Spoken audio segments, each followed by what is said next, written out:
So, Gideon, Levy, welcome to Ottawa. Thank you. Welcome to Harperland. Thank you. I understand you had a good event last night in Montreal, and we're so glad you're here in Ottawa. I'm so happy to be here. Wonderful. I have a couple of questions I Sure. want to ask you. Do you think that the word apartheid is legitimately applied to Israel? Israel has three regimes, not one. In the facade, there is a democracy, a liberal democracy for its Jewish citizens, no doubt about this. Then, in the back, there is the regime aimed at the Arab citizens of Israel, which have full formal rights, but are deeply discriminated in any possible field. And then comes the dark backyard.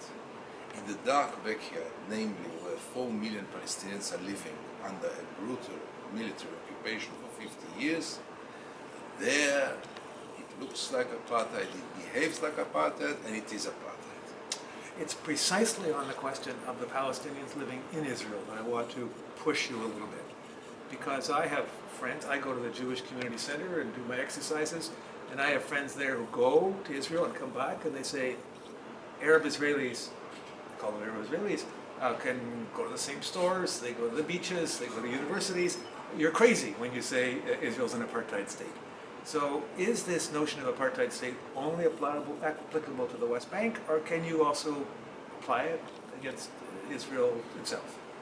The answer is complex, because on one hand, there is nothing like this being a democracy in the facade and a tyranny in the backyard.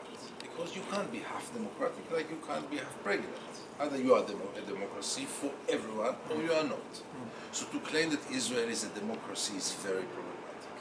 On the other hand, you can't yet claim that Israel as a state is an apartheid state, because the apartheid system is only in its backyard. Okay. If this will continue for long, Israel will turn into an apartheid state, sure.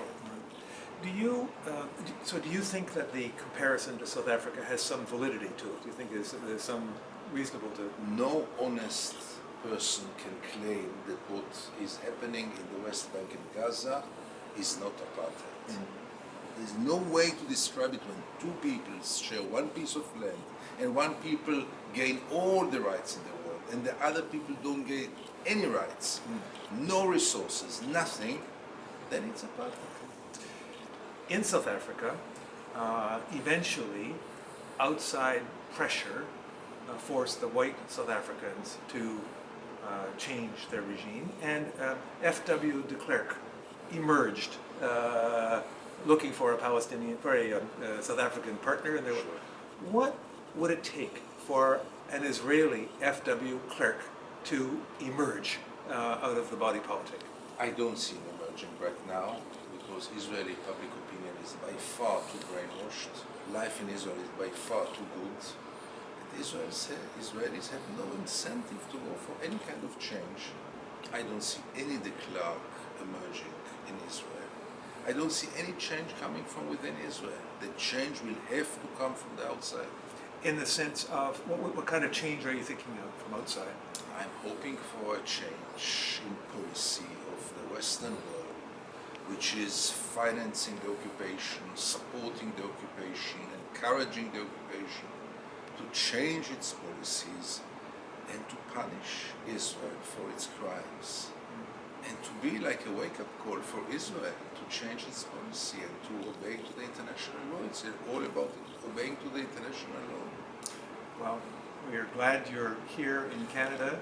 I think Canadian public opinion needs to be better informed, and we're really thankful for your efforts in doing so. Thank you so much. Thank you very much. Thank you.